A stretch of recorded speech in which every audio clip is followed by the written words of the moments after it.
Hey there, Sarah Shaw and Lisa Ascolese, the Inventress, are back again with another podcast today. And today we're going to talk about demographics for stores in order to be able to sell your product in more places than you possibly think. So we're going to talk about how to spin the idea of your product into new avenues, right? Yes, indeed. Hi, Sarah, and hi, everybody. Thanks for coming back again and again. Aren't you loving this podcast? I'm so loving it. I just love chatting with you. It's just like, I wish we could have I wish we were in the same room with martinis. Don't say martini. It's almost that time, isn't it? It's closed. Yeah, it's closed. You know what? It's 5 o'clock somewhere. Somewhere, exactly. Not quite, but almost. Almost. It's so nice talking with you. Always, Sarah. We have a great time. Always. Well, so I know that I know that you were thinking about this, and that you were thinking about your own product. So why don't you just talk about that for a few minutes and how you came up with, other ways that you could promote your product, because I've got some ideas I can share about my handbag hanger and some other clients too. Yeah.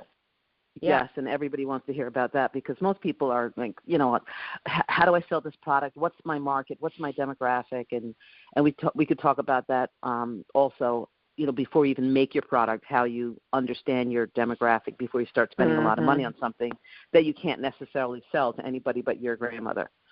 Exactly. I always say you got to know that more that you and your mama like it.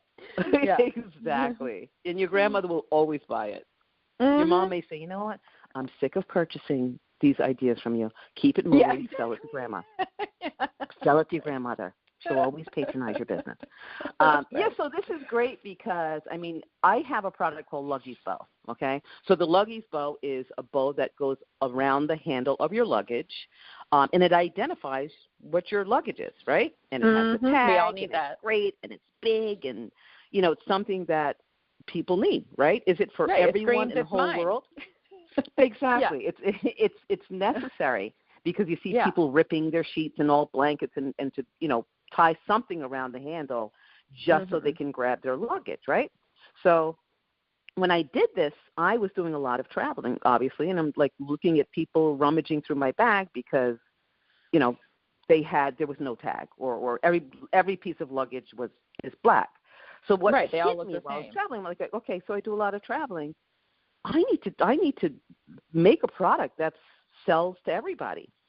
And so then I started on the flight. I got to tell you, I was in Chicago, on the flight from Chicago to Newark. I started thinking, Lisa, what's your demographic? What is your demographic? Who are you going to sell this to? And I said, yeah, you know what? It's probably limited. It's limited to people who travel. Do you know how many people travel daily, A lot. Sarah? A lot. 1.73 million people travel a day. Okay, That's my demographic. 1.73 million. So I need to be selling 1.73 million Luggies bows. I don't know what I'm doing. What am I doing?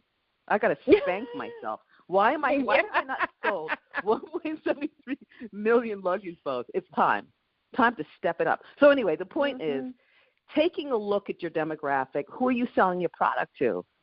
I can sell my product also. I'm looking at who sells luggage. Who sells luggage? So that's what I'm going to do to find my market. What is your product? Who's going to use it?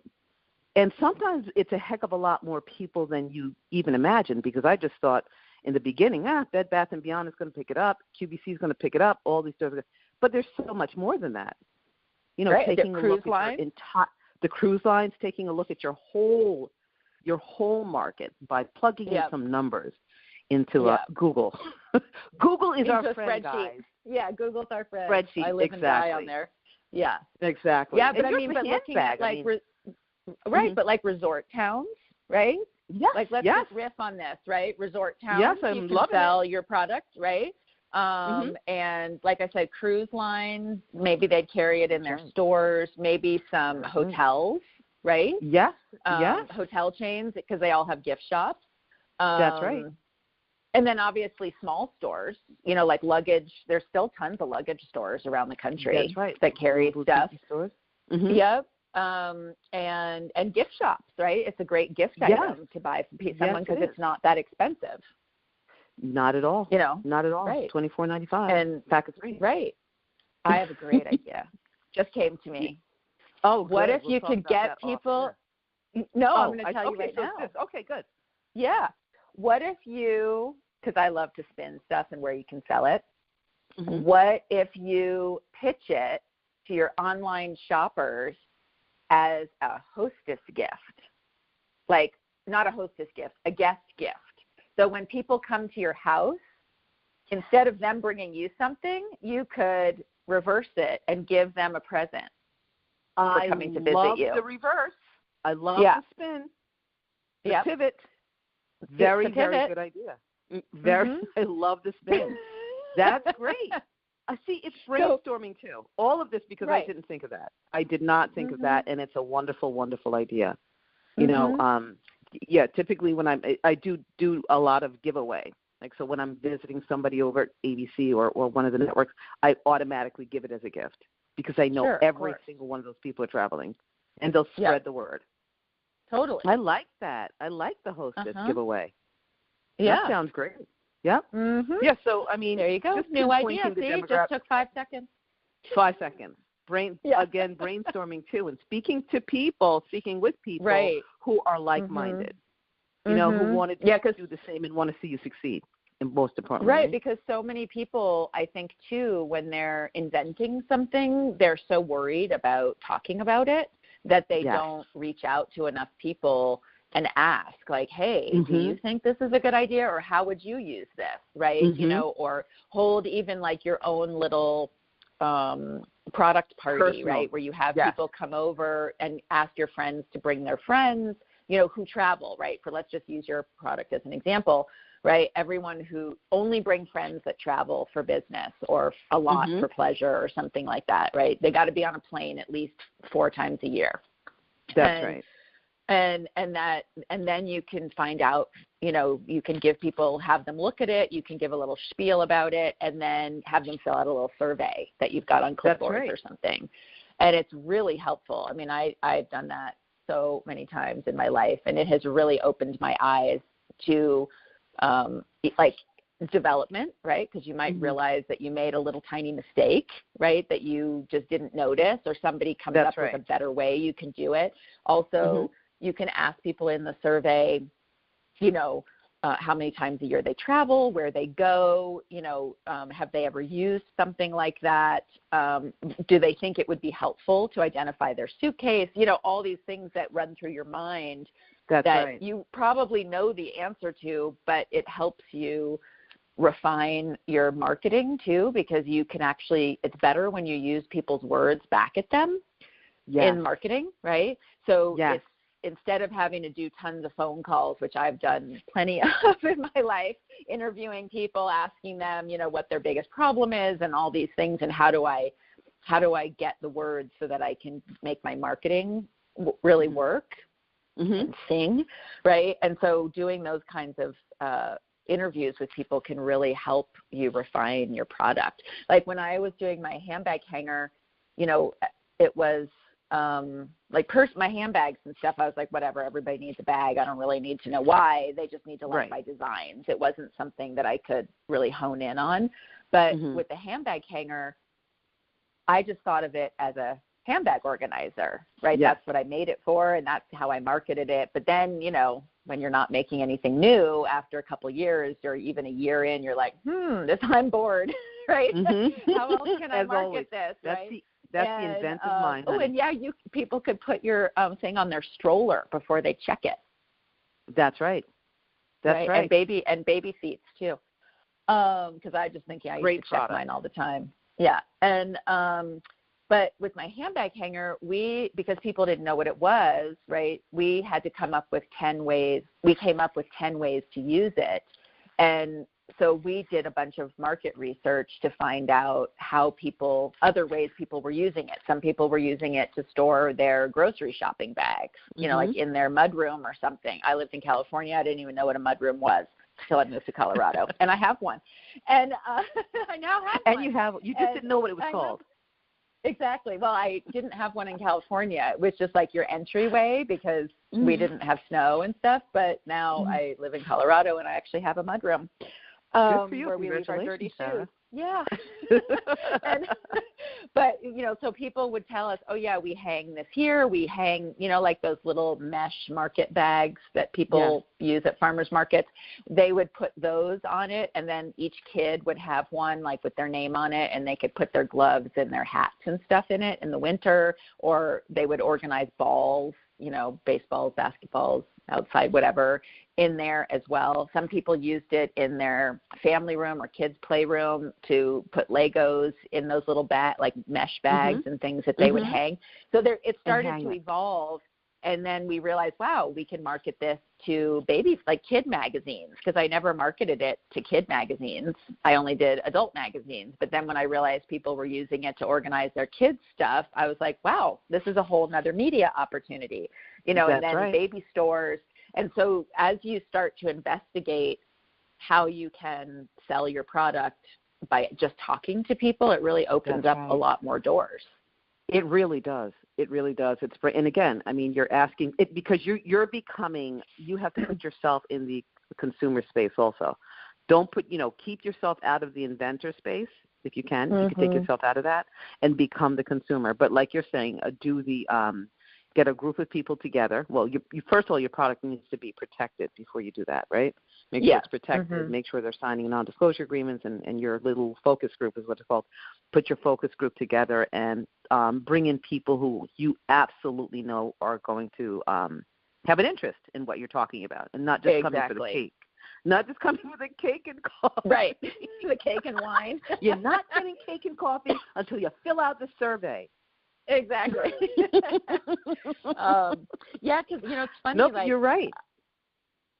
I mean, I think that people don't look beyond what they think the product is for, right? Because everyone creates their product for a reason, right? Yes. There's people who create, skincare that's for eczema or something because their kid had eczema, but they don't then look at other uses or how to repackage that product or, something so that it could be used for, I don't know, maybe it could be used for people with aging skin that's itchy or something. Listen, if you take a look at the ingredients, I mean, aloe. Aloe is great for, sunburn. It's great for eczema. It's great for, and you may have just made it for sunburn. But there's a plethora of other needs for this product. So that widens your demographic. Again. Exactly. Yeah. And like if you make, skincare and you have special oils and things that are really moisturizing, well, people who live in dry climates like me, all the stores where I live, all the major ski towns, Vail, Aspen, Crested Butte, any place that's at high altitude, places in Switzerland, they all sell highly concentrated, very moisturizing skincare because that's what people need when they're here. And so, you want to think about how you can, if you make that but you live in California and you don't think about people who live at altitude or, you just say, oh, yeah, this is great anti-aging, face oil or whatever. I mean, when I go to California, I don't use the same face oil as I do when I live here, when I'm home in Colorado at 6,500 feet because I don't need something that oily. But here, if I don't use something that oily, I would probably look really old. You like by a prune. now. You're a prune. Yeah, You're a prune exactly. For sure. So the listeners are saying, wow, all of these, they're marketing to Colorado. All of my shea butter people are picking up the phone or Googling stores out in Colorado. Right. Well, I mean, and look, you have to remember, Telluride, Vail, Aspen, they're like three of the biggest, of the wealthiest cities they're in the top 50 of the wealthiest cities in the U.S., especially at a high altitude. They're probably the three wealthiest cities. Yeah. And that's where that's who you want to target too. And people who have money. Exactly. And we're talking about shopping. demographics, right? Yeah. I mean, they're shopping. I think Oprah has a house in Telluride. And okay, guys, I'm going there on Saturday. Really? Yeah, maybe. Yeah, it's only a 2-hour drive, and I have a friend coming to town, but who's never been, so we're going to go up there. Maybe I'll see Oprah. It's a holiday weekend. Bring one of your bags. Bring one of your exclusives. I'm going to bring something just for with Oprah. me. You have to bring something. Could you imagine if you see Oprah and you have nothing to give her? Oh, I'd faint. I'd shoot myself. Actually, I think I might. No business card, no handbag, nothing. No handbag hanger, nothing. I'd be like, I'm on vacation today. I need nothing. My phone. Well, a picture with me and Oprah could be worth 1,000 words. Oh, there you go. There you go. That's it. Just make sure you have your phone with you. Don't leave it at home because you're on vacation. I never right, do. exactly. Not when you're traveling over a mountain and going over 11,000 feet. Yeah, have to have a phone. Oh my God. So, but like all those places, I mean, there's tons of shopping shopping stores. I mean, these are all small ski towns, but they have at least. I mean, Telluride is 4 blocks long. Okay, it's tiny. There's at least 6 stores there that somebody could sell their skincare in. At least 6. I mean, it's just. I love this topic because, sorry to cut you off, Sarah, because people, they do limit themselves by looking giant first. I mean, I'm not saying don't think big. Most people come to me, everybody wants their products on QVC. Everybody, every single client wants their product on national shopping networks. But don't dismiss all of the small boutiques that you may get literally more business out of in the first couple of years with your product than trying to get it on national shopping networks because they may not say yes the first time. Well, so don't give up on, what's right in front of you. And the other thing, right in front of you. Is the more little stores you're in, the more appealing you become to the larger fish. Because you've shown proof of concept, right? If you say, I sell, we can just stick with the ski towns. I sell in Aspen, Vail, and, at Telluride. Everybody in shopping knows, any buyer knows those towns, and they're going to be impressed if you say, I sell to 4 stores in each town and they order consistently, here's the proof, right? If you need to show it to them. And, you do, and many times you do. Right. And that makes it just builds your brand credibility. So, and it could be your path, right? You might say, well, my dream is to be on QVC or HSN or in Bed Bath & Beyond or whatever your dream is. But it's very rare, right, that they would take something that's unproven because a lot of times they don't want to be the one who's taking the risk to put something on the shelves or take up airtime that's going to bomb because then they make no money, even though they're not necessarily, they're not necessarily buying it, right, quote unquote, from you, right, on QVC or HSN, but they are because they're giving you the airtime that they could be selling, something else that they know they're going to make, $40 million with that year. Yeah, and absolutely. And I have to tell you, for more than one reason that's happening now. In fact, I just had this. One of the buyers asked me, I have a product called Create a Castle that's going to be on QVC next month. And they asked me where else they were selling it. I mean, we're already in and everything. And I said to one of the buyers, I said, what's the reason for wanting to know specifically why? She says, because we want to know if they know how to ship a product. You said something? We want to know if they know how to ship a product, which is very important too. If they understand labeling, understanding how to package and how to ship it to a customer or a large market retail store. Isn't that something? That's a part of it. Oh, yeah. Well, it's complicated. Not to ship it to an individual, but shipping, having to read those manuals used to put me in. I mean, I had to have a martini. Those shipping manuals. You're going to make me have a martini this morning, Sarah. Yeah.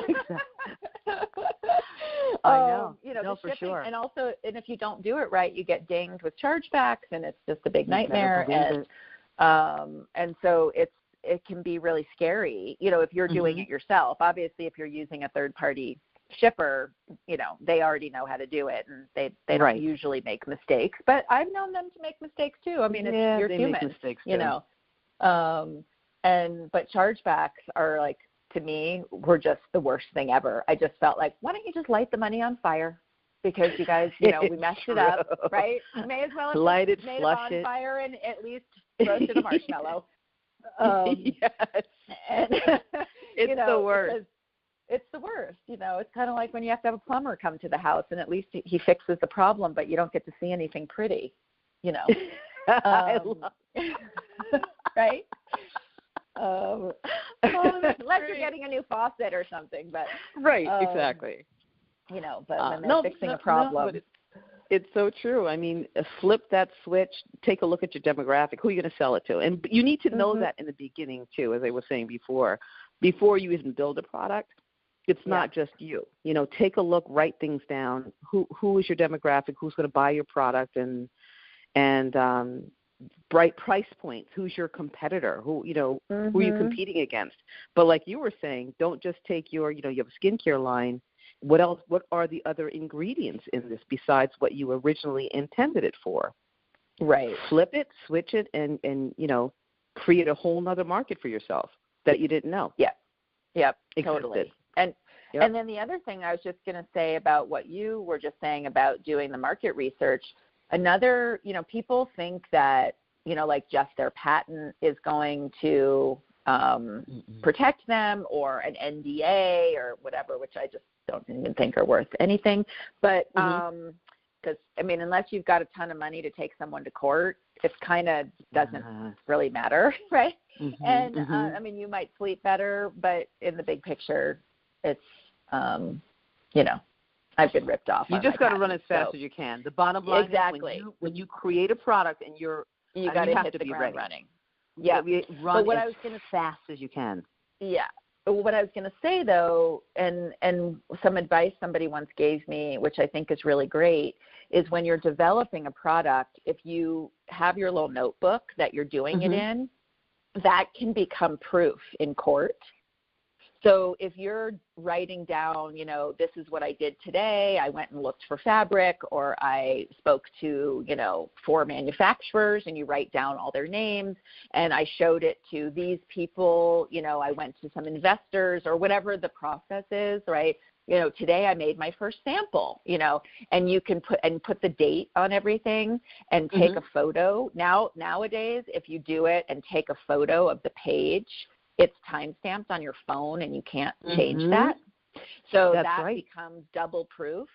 And so if you, or you could take notes in Evernote or something like that on your phone, but having a physical little notebook is something you could turn into a judge if you needed to.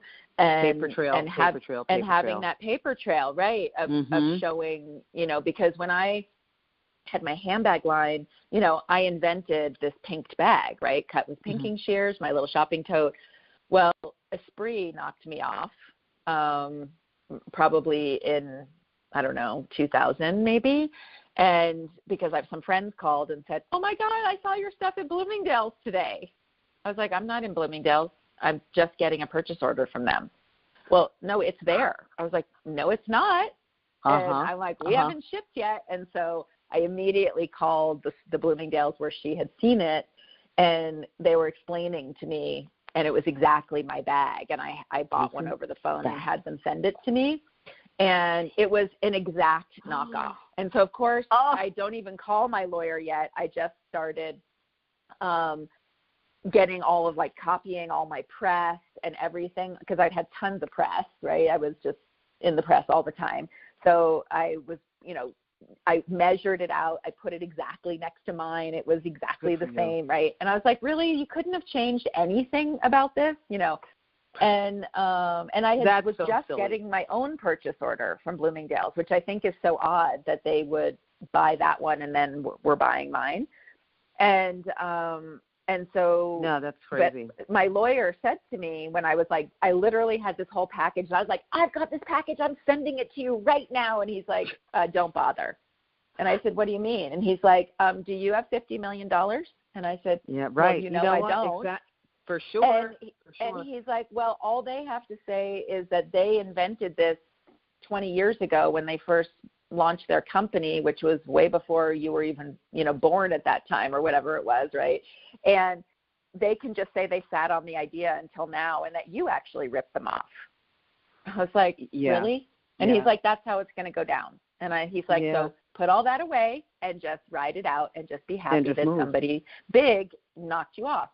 So then when I was closing my company in 2002, right after I closed, no one even knew I had closed, but it was right around then. The Gap knocked me off. Well, you have some awesome stuff, honey. Everybody wants to knock you off. That means your stuff is great.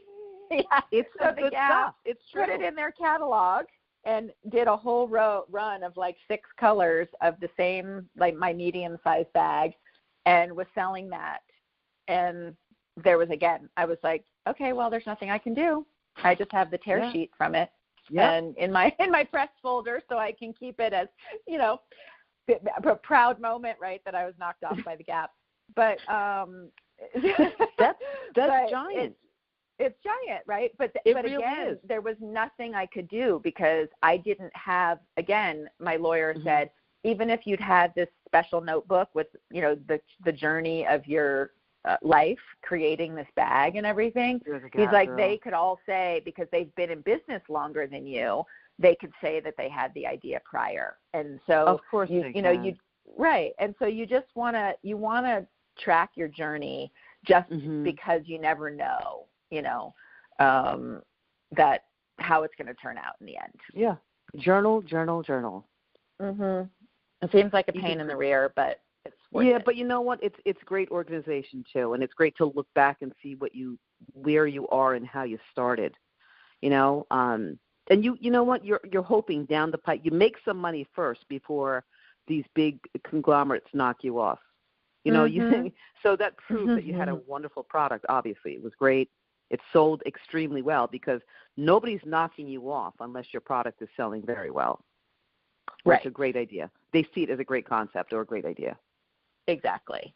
But it's still said, but it just shows you got to get your stuff out there as far away from anything that you, like your small-mindedness. You need to get really big, and how you can do it as quickly as possible and saturate the market as fast as possible in every way, right? Getting into small stores, getting into big box, getting on TV, getting it to celebrities, getting it in magazines, all just get it everywhere. You need everywhere, so that you can take advantage of your own idea before somebody else does. And between you and I, Sarah, we can actually make that happen for people listening, right? Exactly. We can actually make it happen. We can help you to make it happen, and we can help to make your businesses grow. Exactly. And, Sarah, they know how to get in touch with you? Sarah at sarahshawconsulting.com. Good. And you? And mine is info@inventingatoz.com. Excellent. Well, I can't wait to chat with you again next week. Me neither. Well, listen, everybody out there, have a fabulous, fabulous weekend. Be safe. Have some margaritas. And we'll speak with you next time. Yeah. Excellent. We'll see you guys next time. All right. Take care now. Bye-bye.